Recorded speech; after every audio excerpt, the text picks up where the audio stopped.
Hello, and welcome back to Behind the Walls of the World Psychiatric Hospitals.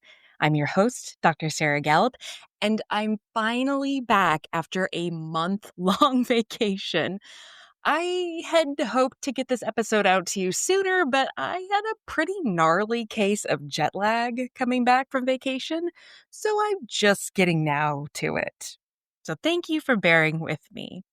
Anyway, so, long story short, I just got back from vacation to Crete, which, if you're unfamiliar, is the largest island in Greece. It was a wonderful trip. So, like my trip to Italy last November, I went with the hosts of the podcast Wine and Crime, along with about 20 something other listeners of their show. So, quick plug for Wine and Crime. It's a very different genre of show than mine. But their tagline is that they're two friends who chug wine, chat true crime, and unleash their worst Minnesotan accents. So if that sounds good to you, check it out. And if you're a subscriber to Wine and Crime, there's a special subscribers only episode where one of the hosts, Lucy, interviews me for her spinoff show called Spooky Little Bitch, where I, Dr. Gallup, am the spooky little bitch.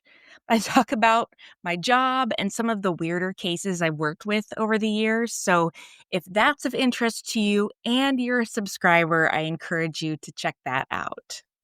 So like I mentioned, I was very jet lagged coming back from this trip, but I wanted to cover a place I visited while I was in Crete.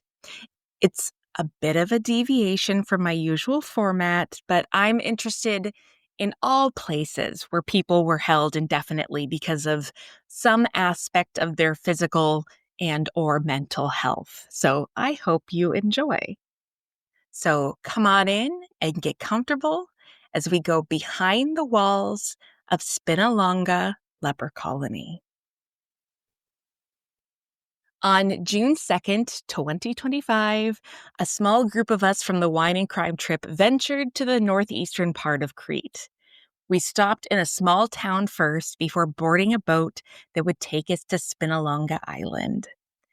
The gals I was with teased me all day because I kept saying, "The water is just so blue. Have you seen how blue the water is?" I mean, I could hardly believe that I was there in the middle of the Mediterranean, specifically in the Gulf of Elunda, as we sped over to the island. And just as a side note, because I hope I'm not the only one who didn't know this, the Mediterranean got its name from med, or mid, so the center of the earth, terra, Mediterranean. So essentially, the Mediterranean was the middle of the earth, the center of the world. I never knew that, but now it seems really obvious. And I'm like, how did I not figure that out before? Anyway, we got to Spinalonga Island, and it was hot. It was about 90 degrees. I always try to think about how people would have managed in the years before air conditioning. I mean, I guess you'd either just get used to it or succumb to it. And Spinalonga is quite small. Our guide told us that the road around the island is about a kilometer in circumference, and we had only about 90 minutes or so to explore the island, which was almost enough to see everything that we wanted to see.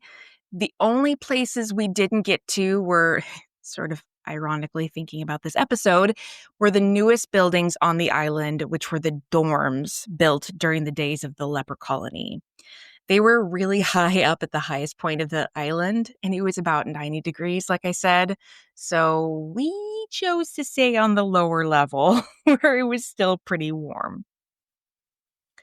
Spinalonga is a fascinating place because it was used and abandoned during 3 separate and distinct periods of times.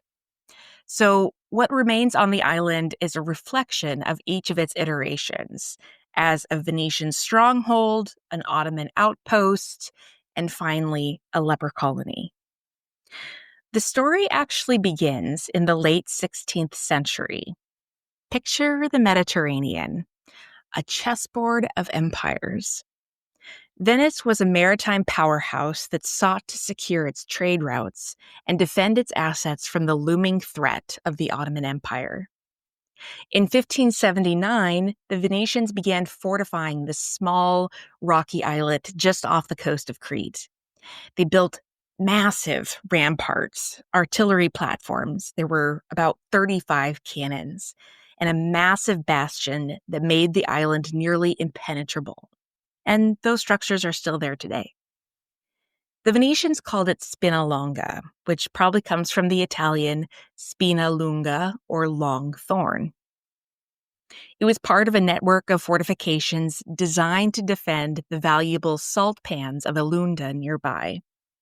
As one Venetian engineer wrote sometime around 1580, quote, "These fortresses are the spears of our republic. Let no invader set foot on our stones." Spinalonga remained a Venetian military outpost for over a century. Even as the Ottomans conquered Crete in the mid-1600s, Spinalonga held out. In fact, it actually remained under Venetian control for over 40 years after Crete fell. However, in 1715, the island finally fell to the Ottomans. But of course, that was not the end of its story. The condition was that the Ottomans could have Spinalonga so long as the current Venetian residents were allowed to safely transfer to Corfu. This did not happen. The Ottomans slaughtered and enslaved the locals before taking over the island. Under Ottoman rule, Spinalonga changed shape. It was no longer a military outpost. It became a thriving settlement, with Turkish families living within the old Venetian walls. Houses, mosques, and small shops appeared, and the island grew into a vibrant, though isolated, community. One of the mosques from this period is still present today.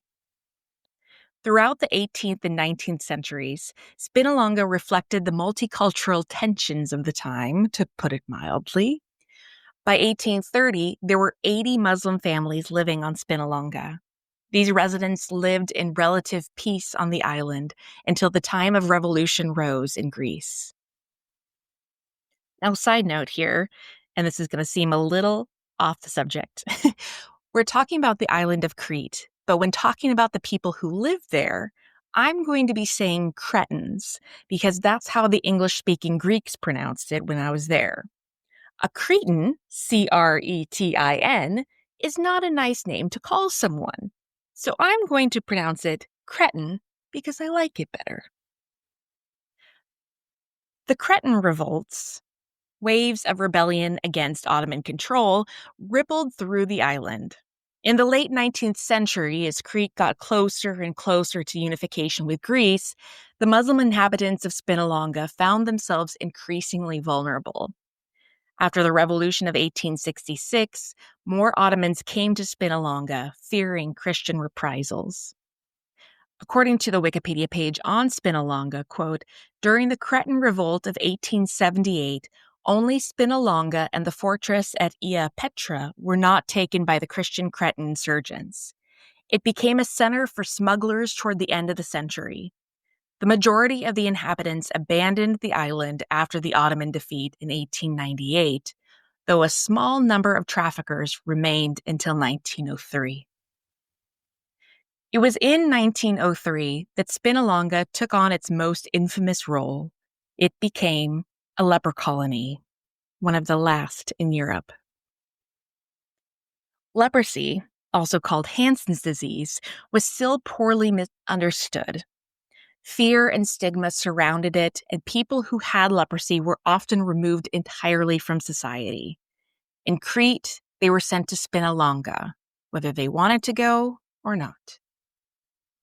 Now, I'll give a little bit of a background on leprosy because I'll admit that my knowledge was limited. I always thought it was some sort of deadened, white, flaky skin that was super highly contagious.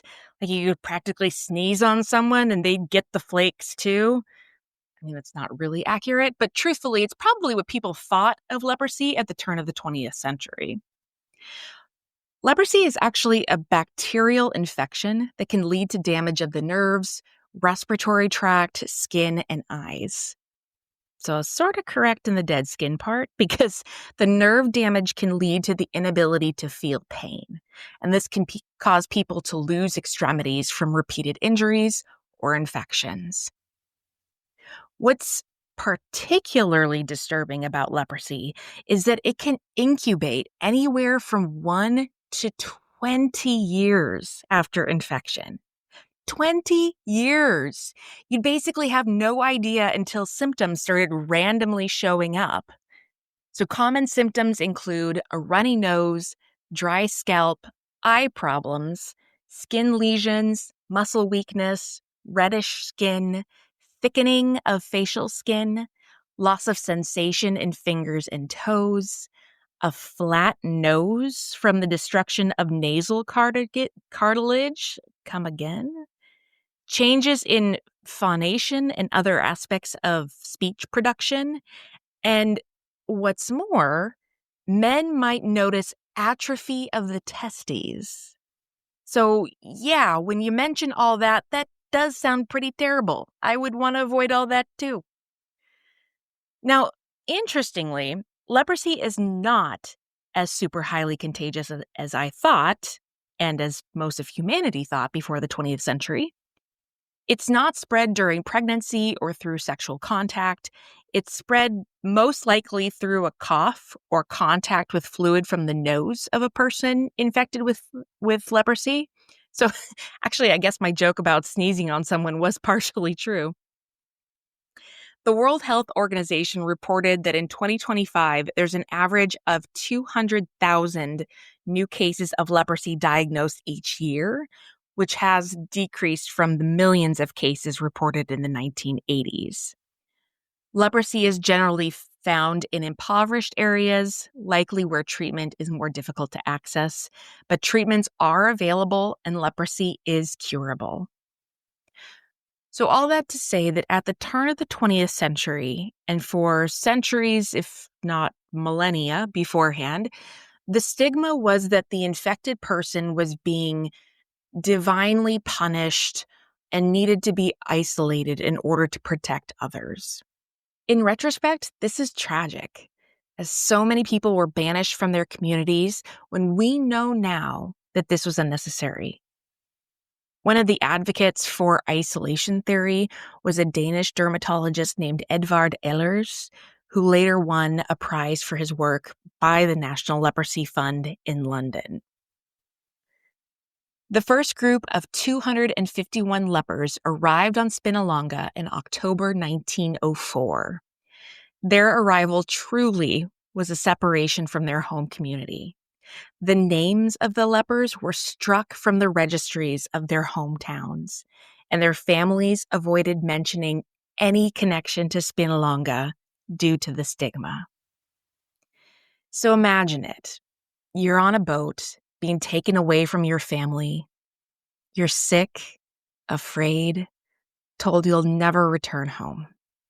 Your name is erased, and your reality now is quarantine. One patient is quoted as saying in 1904, quote, "The boat left and I watched my wife weep on the dock. Spinalonga was no longer an island. It was another world," end quote. And it was. Except for staff coming in and out of the island, travel to Spinalonga was forbidden, and fishing was forbidden within a 200-meter radius of the shoreline.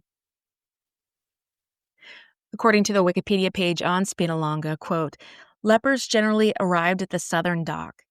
Some sources refer to this entrance as Dante's Gate, which allegedly bore an inscription that read, quote, 'I lead to the land of grief.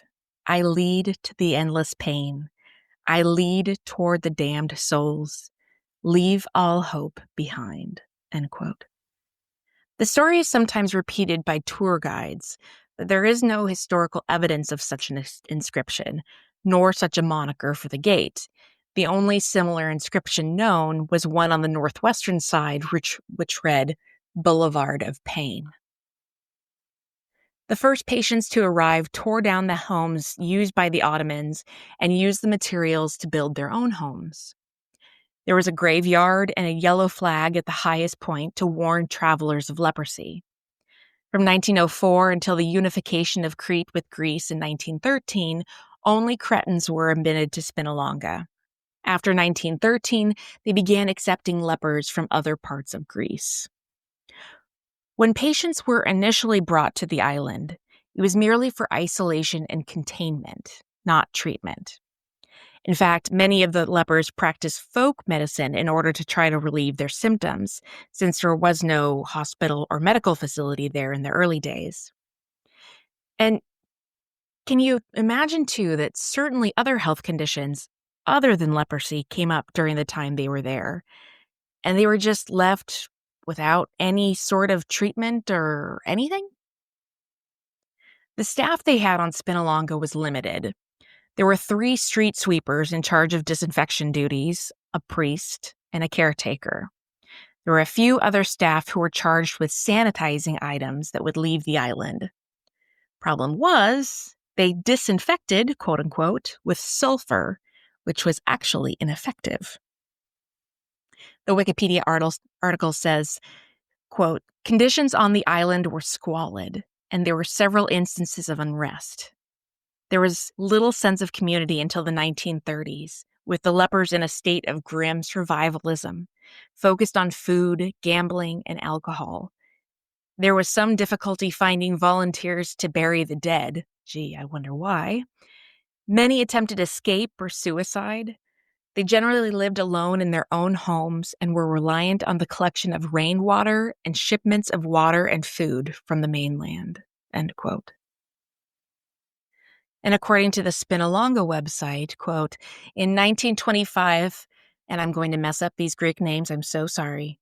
In 1925, Dr. Emmanuel Grammatikakis is appointed as the director of the leper hospital, while in 1927, a French Nobel-awarded physician, Charles Nicolle, visits the hospital. Upon his return to Paris, he sent 10,000 doses of the anti-leprosy drug Hydronol.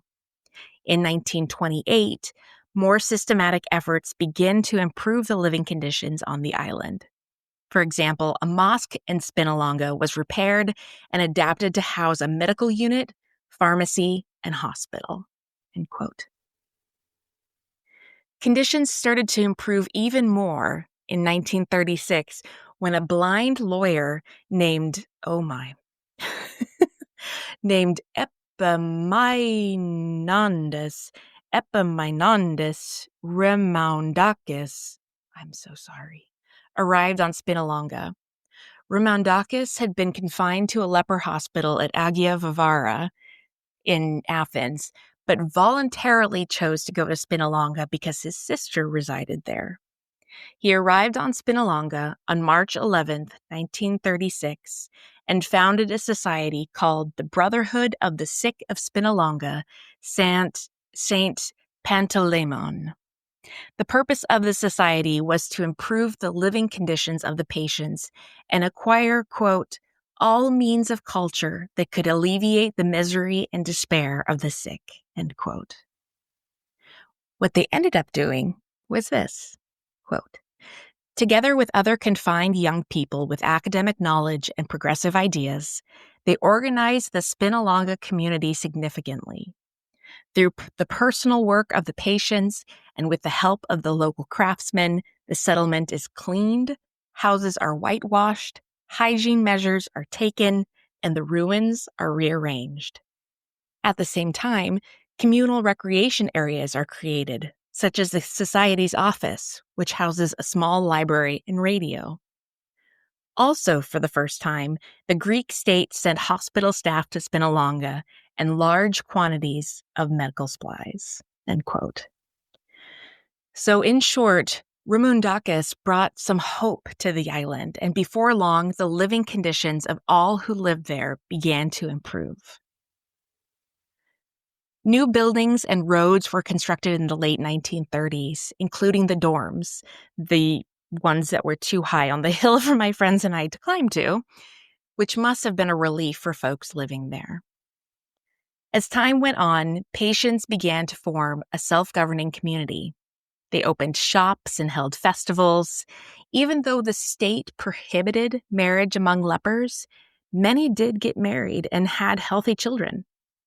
In 1938, according to the Spinalonga website, a branch for children was established at the Agia Barbara Contagious Diseases Hospital, and the leper children, quote unquote, of Spinalonga were mandatorily transferred there, where they were medically monitored until adulthood. Conditions for folks on Spinalonga took a disastrous turn during World War II when the Axis powers occupied Crete. Many people died of malnutrition, while others who swam to shore in an attempt to find food were executed by Nazis. More advanced medical treatment for leprosy arrived in Spinalonga around 1948, and surprise, it worked. The problem was that most of the lepers who had been there had been desocialized, essentially, from the mainstream community.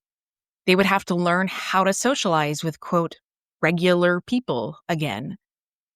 And perhaps more detrimentally, the stigma of leprosy still existed, so the mainstream community continued to reject them. In fact, there were many folks who lived on Spinalonga who didn't want to leave the island. It was where they'd spend most of their lives, made friends, started families. It was home.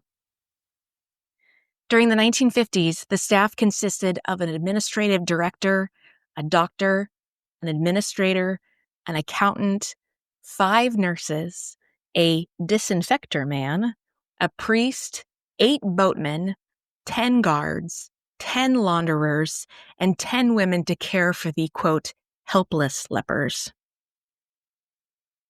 At its peak, over 400 people lived on Spinalonga. For many of them, especially by the end of its time, Spinalonga wasn't a prison. It was a place of solidarity, a last refuge where, despite illness, people could live with some measure of peace. Starting in 1952, the Greek government began initiating the closure of all leper colonies and centralizing them in a treatment facility in Athens. There was such an outcry from the residents of Spinalonga that they began a hunger strike in 1953. But their efforts were fruitless. In 1955, according to the Spinalonga website, quote, a legislative decree was passed that terminated the regime of confinement and isolation of disease carriers. Nonetheless, the leper hospital on Spinalonga continued to operate as it was vital for the economic survival of the entire neighboring province of Mirambello. Finally, planning for the patient's departure from the island began in 1956. In 1957, the last, approximately 30 patients, were transferred to the anti-leprosy station of the Hospital for Infectious Diseases, Agia Varvara, in Athens. And the leper hospital of Spinalonga closed definitely. But the silence doesn't mean Spinalonga was forgotten. In the decades since, Spinalonga has become a place of pilgrimage and remembrance. Its crumbling walls and abandoned homes now draw thousands of visitors each year. Some tourists, like me, some descendants of those who lived and died there. The island also lives on in literature. Most famously, it lives on in Victoria Hislop's novel, The Island, which brought Spinalonga's human stories to global attention. In her book, Hislop writes, quote, it was not just an island for the sick. It was a place of courage, of love, of endurance, end quote. I am so glad I got to visit this island while I was in Crete. It was definitely somewhere I wanted to make sure that I went. The layers of occupation made it rich with history and lore, and I was fascinated by all the different styles of architecture found on one small island and how everyone's lives had to have been so different. From the Venetians using it as a military outpost for nearly 500 years, to Ottomans settling and thriving there, to its shortest but most notorious time as a leper colony. Spinalonga is definitely a place to consider visiting if you go to Crete. And, if you're lucky, you can jump off the boat afterward into the crystal clear waters that are just so blue. They are so blue. So thank you so much for listening. Thank you for your patience while I was out. I'm going to post a lot of pictures that I took of Spinalonga on the Facebook and Instagram pages, so be sure to check those out to see this incredible place. If you haven't done so already, please rate, review, and subscribe wherever you are listening, but especially if that's on Apple Podcasts. I love reading what you think of the show. Feel free to support the show on Beacons or Patreon for as little as $3 a month. And if you have any questions or recommendations, feel free to email me at behindthewallspodcast@gmail.com. And of course, remember the words of Maya Angelou. Do the best you can until you know better. Then when you know better, do better. Until next time. Thank you so much for listening to Behind the Walls of the World Psychiatric Hospitals. Once again, I'm your host, Dr. Sarah Gallup. Cover image is by Christopher Payne. Check out my website at behindthewallspodcast.buzzsprout.com. Follow the podcast and learn more on Facebook at Behind the Walls Podcast and Instagram at Behind the Walls Pod. For questions or recommendations, email me at behindthewallspodcast@gmail.com. You can find new episodes every Monday on Amazon Podcasts, Spotify, Stitcher, or wherever you're listening right now. If you like the show, please rate, review, and subscribe on Apple Podcasts. It helps other people find and listen to the show, and I would be so grateful. Please stay tuned for more episodes of Behind the Walls of the World Psychiatric Hospitals. Until next time.